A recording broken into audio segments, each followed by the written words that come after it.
Rise and shine, everybody. It's time to wake up with Susan. Spiritual awakening can be a beautiful, messy, and sometimes lonely journey. So let's do it together. I'm your host, Susan Sutherland.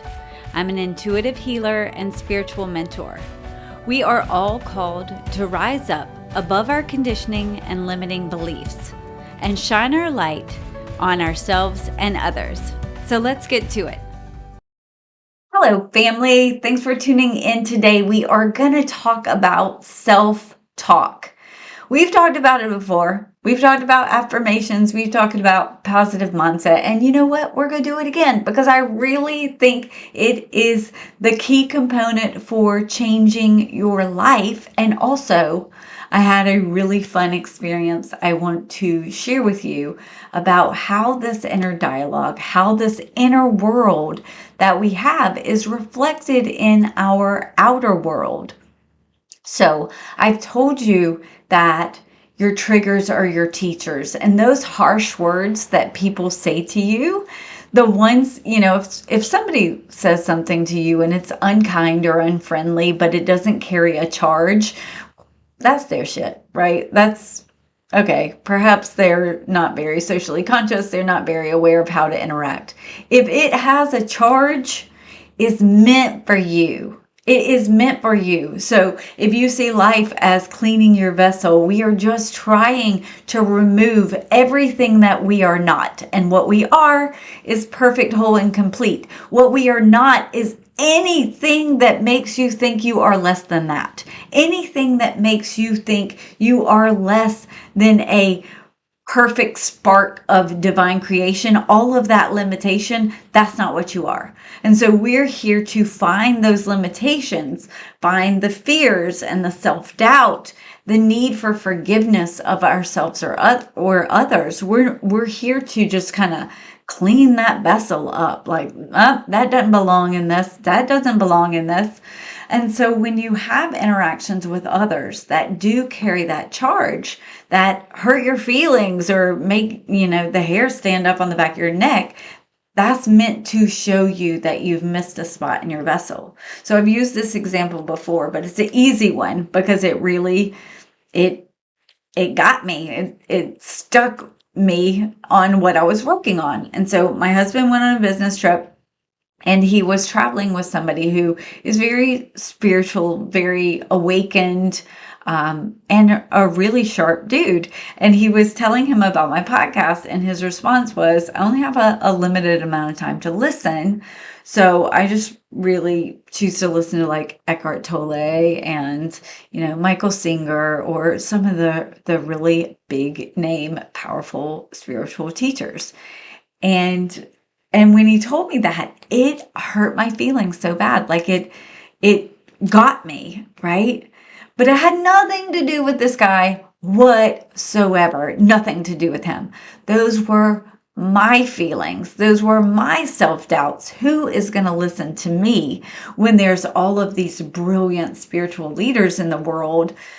I mean, both past and present. We have plenty of spiritual leaders with tons of content that you can indulge on indefinitely. I know I do. We have brilliant spiritual leaders who are out here right now creating content, writing books, hosting courses, all of these things. Why would somebody listen to me? And so all he was doing was saying, hey, Susan, this is your self-doubt. I'm just showing you it's still there. You've still got to work through some things. Yes, you made a bold decision to start doing this. However, your vessel's still dirty with tons of self-doubt. And so I know that he was just meant to reflect that back to me. And so I had to do work. Now, it is not like, okay, now I'm pristine. That will never come up again. It will come up again, and I'll be able to tell by how my reaction is how much I need to get back and get after that, right? So I want to tell you a story on the other end of the pendulum, right? So I was away at Derek's weekend, the DG Mind Fest, and when I came home, my daughter had her semifinal tennis match. She is on the high school tennis team. She's 8th grade, but they have one tennis team, so she plays varsity tennis. And I had missed her quarterfinal match to be at the tennis. No, I had missed her quarterfinal match to be at DG's weekend. So I missed her match on Friday. I know a lot of this is repeat if you listen every week, but I'm going to stop assuming that everybody knows all my business, and maybe it's your first time listening, so I'm catching you up. But I missed the match. And when I came home, I got home on Sunday night, and then Monday we were hanging out after dinner, and her match was on Tuesday. Her semifinal match was on Tuesday. And my daughter is not super extroverted, or she's more serious than I am. She is fun, but she is definitely a bit more introverted, definitely more, what should I say? A little less wild and crazy than I am. Thank goodness. She also can build Legos and follow directions, and I cannot. We have a lot of similarities and then a lot polar opposite type things where I just want to, jump in and do something, and she wants to find an orderly way about everything to make sure it is correct, and I ain't got time for that. I'll go ahead and screw it up 15 times and probably quit before I finish, but I'm jumping in. So anyway, Monday night, she was telling me that she's so glad that I'm going to be at this match, that she really needs me to cheer loudly. She told me that the volleyball team had ended up coming to the quarterfinal match, and they were cheering them on, and it really helped her. She needs me to cheer loudly. Now, if you've ever been to a tennis match, cheering loudly is not usually something that you see at tennis matches. And if you've ever been around teenage girls at a tennis match, you can guarantee that a lot of the moms are permitted maybe a slight golf clap, maybe, occasionally a good shot, but there is not a lot of loud cheering. That is not what we are permitted to do. And I am permitted probably the most of the moms there, perhaps because she's the youngest and kind of still looks to me for support. I don't know, but I'm permitted more than most. I'm allowed to stand at her court. I'm allowed to give a really understated fist bump when she looks my way. I am not allowed to give any strategy whatsoever. If I see something, though, I can text her coaches that when they come by, maybe they could tell her something, but it is not to come from me. One time, I can't remember what I said. Maybe, remember to move your feet or something. And after the match, she was like, I don't know why, but that made me so mad. Don't do it again. So I have never, ever since then given her any kind of feedback on her game whatsoever. I give her encouraging smiles and golf claps. That's it. But what I was instructed for this semifinal match was to cheer loudly. She's like, Mom, I really need you to cheer loudly. I was like, girl, I've got you. This is my jam. I can totally do this. I can be loud. I can cheer for my daughter. I'm permitted to get loud. Yes. She's like, you can even bring the cowbell. Now, last year at States, I think I got the cowbell at a tennis match. I can't remember, but I got pom-poms and a cowbell. Maybe they give them out at a pep rally. I can't remember, but I had it from tennis, and I can't remember using it. But she's telling me, you can bring the cowbell. I was like, I'm totally going to bring the cowbell. Let's do this. I'm cheering for you. I'm going to be like cowbell crazy at this tennis match. She's like, don't do it for every point, but if we have a good smash or something, then you can ring the cowbell. I was like, all right, I got 2 pom-poms. I got a cowbell. I'm cheering loudly. I got you. So we go to bed, and the next morning I woke up and had the biggest aha moment. It's like, what the hell just happened that I have permission to be loud and crazy at a tennis match?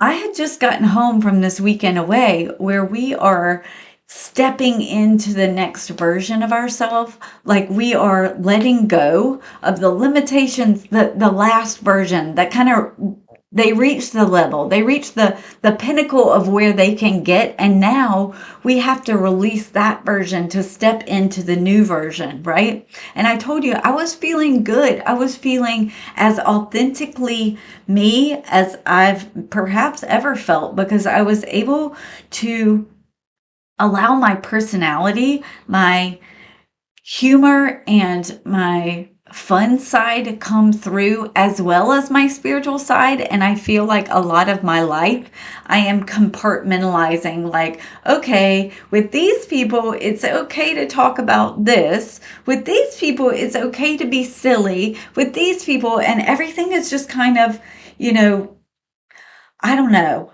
I'm like parted parted. Like, you can give this version and this version. You understand what I'm saying? I'm sure everybody does that. You have to be your work self and your home self. Well, at this weekend, I felt like I was my full self. And it felt so good, and I'm like pumped up, and I'm happy, and I was being super silly. And when I'm having a foot race into my hotel room, I'm looking in the mirror and I'm like, I am her. You know how the kids say, like, oh, you're not him. You're not him. Well, DG was using that in part of his presentation, talking about guys that he's working with, like, oh, you're him. And so when I'm running into my hotel room, I'm taking a pause from my race to be like, I am her, And so I am being loud and crazy, and I'm cheering myself on, like, we are gonna do this. We are gonna freaking do this. Everything you just wrote out about what 2025 is going to look like for you, like, that is what's happening, because I'm here for it. Like, all those limitations, all that self-doubt, all that whatever, I am done with it. I am stepping into this new version. Like, here we freaking go, right? So when I woke up in the morning, I was thinking, oh my gosh, my daughter is reflecting back to me my inner voice. It doesn't just go with the triggers, right? I have my daughter who's telling me to cheer with a cowbell at a tennis match. That was my inner voice. That was my inner cheerleader going, hell yes, we are going to do this. Be loud, be ready. So I went to the tennis match, and I took my stuff. And when I got there, I was so aware that she was just showing me that from my own personal reflection. And it probably wasn't truly coming from her desires and her wishes. And so while I did take the pom-poms and the cowbell out with me, I did not ring it until, oh, bless her heart, she got to win the 5th line. They need 5 out of 9 lines to have secured the match against the opponent, and she finished the 5th line. And so when she completed her match, they had won the semifinals, and so there was a big, like, and everybody else they get to stop playing. We didn't need them to finish. We had done enough. And so she gets to finish, and then I get the cowbell. And that way the other lines know that we've done what we needed to do. I get to ring the cowbell, all while knowing she did not want that during the points. She did not want anything more. I did cheer a little more with my voice and clapping, but not to the level that she said she needed the night before, because I'd already realized the message. I already took the message that I needed, and then we got to settle back into reality, right? Like, she wants me to be there and cheer, but she didn't want a cowbell cheerleader. That was just a reflection of my inner world. And so the question now is, are you going to be your inner critic, or are you going to be your cowbell cheerleader? Are you saying in the mirror, we've got this? Because that's what's going to be reflected back to you, is all the people who are supporting you going, yes, let's do this. When you believe in yourself, then you create this reality that believes in you as well. And so it's really important to start your day with the awareness of what your thoughts are, because so many of us are stuck in that program of automation. You wake up, and the second your eyes open, you start with negative thoughts about, oh my God, I'm so tired. Clear, cancel, release. I have enough energy for everything I want to do today. You get to choose. You get to choose your thoughts. And so when they suck, choose again. You don't want to have that thought. When you wake up and you say, oh my God, I don't want to go to work today. I hate my job. Oh God, thank you for the opportunity to go to a job. Perhaps there's a new connection, a new lesson for me to learn there today. Thank you for the money that it provides, for this roof over my head and the food that goes into my mouth. Whatever you need to do to start canceling out the automatic programming of negativity, do it immediately. Do it immediately. Your thoughts are your freaking choice, and they determine your external reality. So if you don't get hold of them, don't be disappointed when everything looks negative to you. When everything is a struggle, you claimed it, you owned it, you chose it. So if you don't want to choose the negative, start cheering yourself on. Yes, I woke up today, I have breath. Yes, I get to roll out of a warm bed and get into a warm shower. Start switching the way you look at your family, your work, your home, your life. Start reprogramming your brain. You deserve a cheerleader. You deserve a freaking cowbell in the mirror going, holy hell, you've got this, girl. Look at what you are capable of. So start shifting. You know what? We are doing A Course in Miracles, as I told you, which is daily lessons. It's a channeled text by Jesus to an atheist in the 1970s. That's the whole thing. But it is basically him trying to reprogram you out of fear-based religion. Like, everybody took what Jesus thought he was teaching and like swirled it into a big ball of fear and scarcity and sin and all of that. And he's like, ugh. Sorry, guys. Sorry. That's not what I meant to say. So that is what A Course in Miracles is. It's reprogramming. So in chapter 15 of the text, there's a part of it, and I just love this so much. And you would think I loved it enough to get it out and be able to read it verbatim to you. But I love y'all too much to do that, because it is still some complicated wording and we ain't going to go there. So it basically says, stop asking God to destroy your limitations, to destroy your walls and your barriers, because he didn't put them there. You did. If you don't want those limitations, take them down. Like, we are choosing to see ourselves as anything less than infinitely capable. And that's just not true. So if you are seeing yourself for all the things you can't do them because that's how you're seeing yourself. So start challenging those thoughts. You get to change them. You get to reprogram them. You get to rewrite your script and your story into something that you want to celebrate, that you want to show up and be like, yes, I am doing this thing. If you do not feel abundant in your life at your job, find the areas where you feel abundant. In your health, and start celebrating that. In your family, and start celebrating that.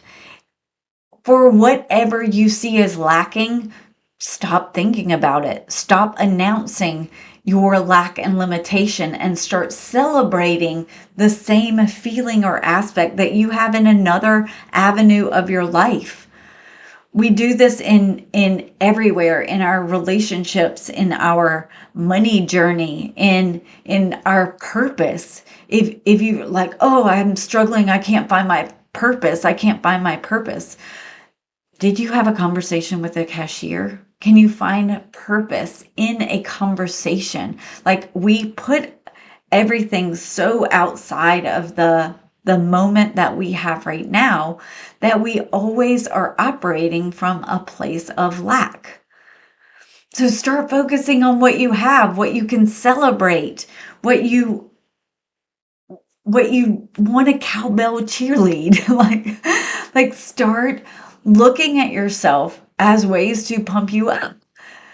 And then start watching how the world will do it for you, how that gets reflected back to you, and pay attention to it. Pay attention to when you start shifting how you approach your day, how you approach what your day will hold for you. If you believe that traffic's going to suck, you're going to sit in boring meetings all day and, it's going to be an awful day.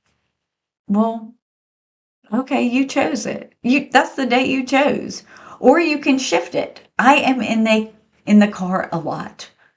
I mean, a lot, y'all.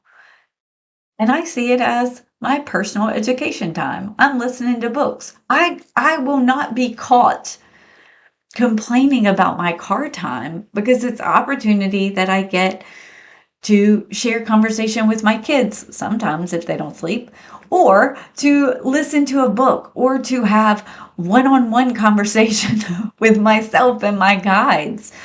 But I choose to see it for what it gives me, the positive in the situation, instead of somehow complaining about it. And so we really have to just start shifting to focus on what there is to celebrate and seeing how that can be reflected back to you.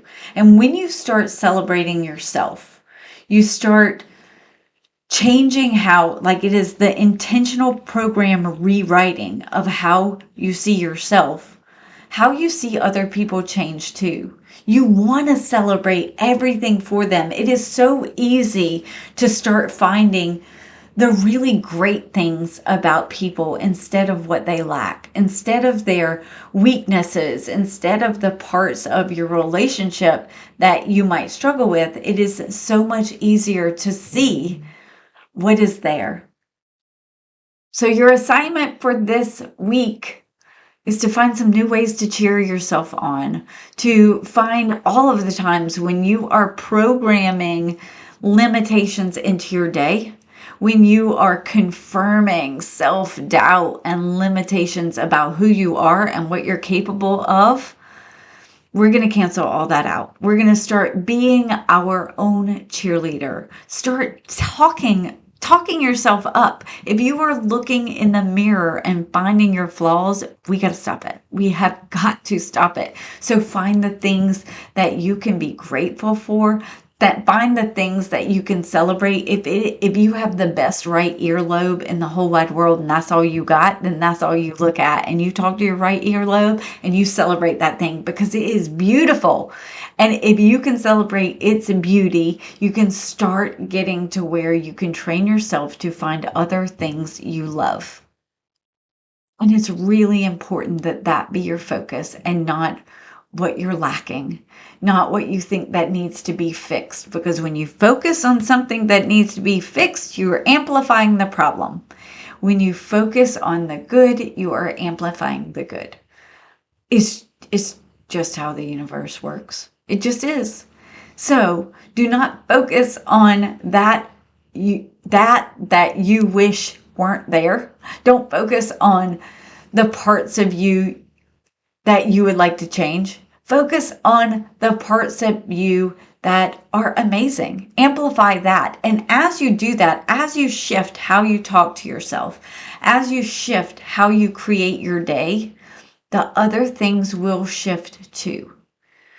The person who appreciates their body eats better. The person who eats better moves more. The person who moves more can make better decisions, have more energy at work. It is a snowball effect that starts with you being kind to yourself.